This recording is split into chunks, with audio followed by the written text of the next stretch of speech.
I love Lethal League, and it's recently dawned on me how unlikely that was. Not only because fighting games have never been my cup of team command, but also because I'm especially not good at this one. The concept is pretty straightforward, even if explaining it isn't. The goal is to knock the other player out. You've played a fighting game. The difference is that every swing, punch, and kick can't actually hit the other player. Your weapon is their weapon, a ball. All of your attacks are directed at the ball, and you want the ball to hit your opponent. As you rally it back and forth, it'll pick up speed. Once someone loses a stock, the ball resets for the next round. Now I need to come clean about something. I don't actually love Lethal League. I've hardly even played it. What I really love is its sequel, Lethal League Blaze.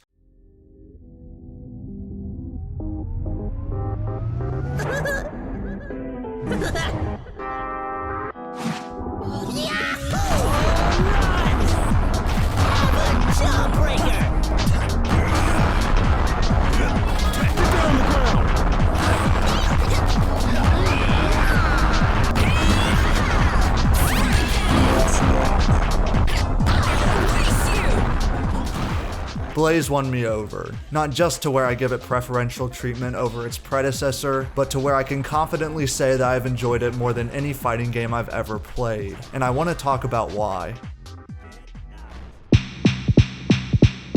Blaze has the same rules as the first game, but you'll probably notice it looks a little different. Pixels have been replaced with shaded cells for a more jet-set aesthetic. It makes the fact that the developers are now making Bomb Rush Cyberpunk adorably predictable. Also, the roster has more than doubled, and with new stages and a story mode, they probably could have stopped there, but they didn't. Now there's a health bar. In the first game, that's completely absent. One hit meant one stock lost, regardless of the speed of the ball. I've seen some arguments that this was actually a better design, as it raised the tension more than having any cushion could. I disagree. In Lethal League Blaze, health taken from getting hit by the ball is proportional to the ball's speed. The faster it's going, the more damage it'll do. Once the ball is at a speed that will knock you out in a single hit, your health bar will flash. Okay, so let's say your opponent has just taken one of your lives, but you managed to whittle their health down to a sliver. This gives you a pretty good advantage in the next round to come back from the last stock, because you can knock them out with a ball speed that won't knock you out. Meaning, for your opponent to retain their lead, they need to be more mindful of getting hit with a slower ball, and has incentive to speed the ball up to negate your advantage. It puts pressure on both sides to have ball control in a more thoughtful way, which I would argue makes the game more tense. Whereas if it's just as lethal to be hit by a ball going at 1 million speed as it is to be hit by a ball that's going at the speed of 1, it feels largely unnecessary to make the ball go fast at all, like it's a symptom of inefficiency. And claiming a fresh stock with the ball moving at a snail's pace can often feel unearned, especially in the casual scene, where getting spawn sniped might start to wear off being as a funny let's play moment, and become the reason not to pour another 100 hours into learning the game. On the skateboard, right, Wade? Yeah. Oh. What? What happened? No! If you're still not convinced, then you should feel directly responsible for what I'm about to do. Let's compare Lethal League to Super Smash Bros. In a normal match of Super Smash Bros, each player starts at 0%. The higher player's percentage, the easier it is to knock them off stage. Attacks in some of the characters' kits will be aimed not at directly knocking the opponent out, but softening them up to a higher percentage while minimizing risk. How well do you want your meat cooked? In a sudden death round of Super Smash Bros, each player is automatically set to 300%. You're not going to use Fox's laser gun when everyone is one shot. It raises the tension, and there's a much smaller pool of effective play styles, which works well as a tiebreaker round, but it would be a horrible replacement for the normal match. Lethal League is that constant sudden death. The tension is high, but at the cost of the variety the game offers, which now is a good time to talk about. Each character has the same 3 moves and a special. Those moves are swing, bunt, and smash. The typical swing allows you to hit the ball in 3 directions based on which way you're facing. This keeps the other player on high alert, essentially a micro game of rock, paper, scissors for which direction it'll go. The smash has the largest swing radius and always sends the ball in the same diagonal directions. This speeds the ball up the fastest. You can parry while in hit lag to protect yourself from a player that's trying to steal the ball. Hit lag being the time it takes after a swing for the ball to release. Bunt is essentially your combo maker, with a quick release that leads to an also quick follow-up release, whether that's a spike or swing. Fully charged swings have the same effect. Every character has a unique special that can be used mid-swing once a meter is full.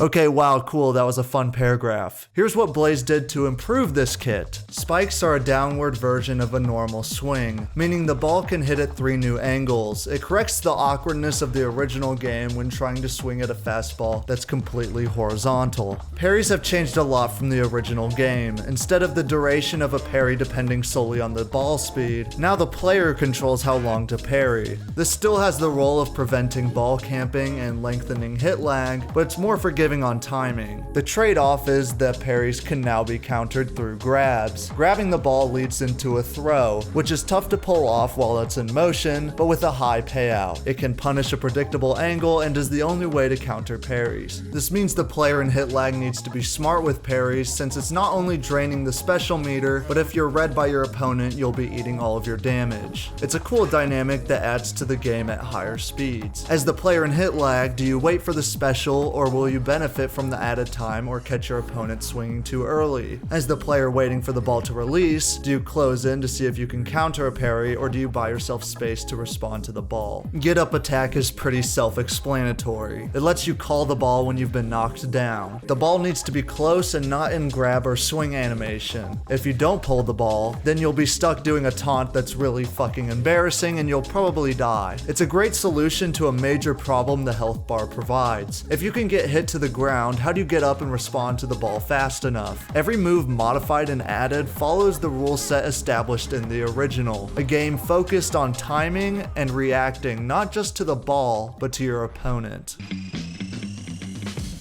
So I think it's a good sequel, which is a pretty frigid take, but it does help segue into why I think it's the best fighting game ever. Objectively speaking, my word is law. Let me level with you, I'm not good at fighting games. They tend to have this boot camp period where you need to memorize both button combos and joystick motions, and I've never really had the patience to find a sparring partner that would sacrifice their tension gauge to teach me how to play. This isn't a knock on the games at all, just a personal preference that there are genres I gravitate to and genres I don't. That being said, the way Blaze broaches this bootcamp period is really effective, and it has nothing to do with tutorials or the story mode. For one thing, every character's inputs are fundamentally the same. You're not going to be relearning inputs when you switch a character. You'll learn the general idea of when to do what that's applicable for all of them, and the moves themselves tend to scale in difficulty parallel to the higher levels of play. The smash attack has the widest radius for hitting the ball, so new players will gravitate to using this move. The downside is it's a really predictable output. The ball is only going to go one way. Luckily, it'll become more and more intuitive to use swings even while in the air. Bunts and grabs are the hardest to pull off, but it makes sense since they're also the most punishing. Mechanics trickle in for players to master at each skill level. I love that. Now I saved this move for very last, the specials. Most fighting games do have special moves that are achieved with a meter. Take or deal damage and you can use a game-ending move. While I have seen some interesting and engaging takes on this system, actually using the special move tends to be a linear process with very little utility beyond being a kill move. In Blaze, each character has a unique special. Latch can hold and spit out the ball, Candyman can make the ball go through walls, Jet can trap the ball in a parry bubble, and Grid can teleport with the ball. Using a special move drains your meter that's used for parries, so there's a real trade-off to saving up to one. It sounds like a no-brainer, but it's not really the kill move you think it is. Instead, it's better to think of the special moves in Blaze as a utility. A lot of them change up how the ball will be shot, but it can still be reacted to, so you need to plan on how to use it if you're going to use it as a kill move, so that you don't just waste your meter hitting the ball with style. You can also use specials to give yourself more ball control. If you're smashing the ball and your opponent is definitely going to kill you, using a special to change its direction to the other side to keep the ball in your control is a successful special, even if it didn't result in a kill. This turns what is usually a pretty basic tool in fighting games into a versatile part of a character's kit. Even beyond the specials, there's still so many slight differences between the characters that gives your choice a lot of meaning. The obvious one is the different hitboxes, but the less obvious is that each character sends the ball at a different angle, even when doing the same moves. Nitro sends the ball completely horizontal when spiking the ball down. Candyman has these narrow angles with his swing. Switch does I don't even know. They can also interact with the stage in unique ways. Dice has a long jump that can be performed by crouching then jumping. Latch can cling to walls. Switch can skate on the ceiling. Dust and Ashes can glide. Boombox can fly. It strikes a balance between the character's individuality and a unified game feel. And there isn't a character that's a horrible pick or truly low tier. It's rare when a game's characters are all viable competitively, which actually makes the game feel less homogeneous than most I've played, even if the roster has a lot in common. Same goes for the stages themselves. A typical tourney usually runs with picking random, meaning any stage goes. The counterpoint being that they're all essentially glossed up rectangles. There's no platforms or stage hazards. The only distinction between one and the other is the size of the box and vibes. But the size of the box is a big deal, because the ball isn't just interacting with the player's attacks, but the walls of the stage too. How quickly the ball will bounce off the roof and to the floor all depends on the size of the box. Each stage changes the types of angles that result from the ball ricocheting. The subways is super cramped, meaning each player needs to react to the ball quicker as there isn't a lot of distance between you and your opponent. Compare that with the abandoned pool, which is a massive stage with a lot of verticality, forcing the players to either use their character's mobility tools to reach the ball or be smart with the distance they can now afford. Again, it's fundamentally a small change that ends up providing a lot of variety while still being distinguishable to new players. They each have a lot of polish, and the entire stage will change once the ball reaches a high speed. The factory overflows with lava, the train starts tumbling at an immeasurable pace. This comes out of the sewers. It helps the set pieces stand out and keep you engaged without being overly distracting. Everything about the presentation is great. They have unique characters with their own voice lines. In fact, the whole sound design and the fantastic music that fits with each stage. It's got the style and the substance. So is it worth buying? Well, the netcode makes you feel like you're playing a PowerPoint presentation, and it's not going to be populated with players at a beginner's skill level. So you'll be playing the best in the world even if all you've done is half the tutorial. Find a way around that, and I'd say the fact that I can gush about Lethal League Blaze for this long is a testament to just how good the game's design is. And it's worth buying if you can get enough enjoyment out of facing CPUs or convince someone to share a couch with you. Smack those balls.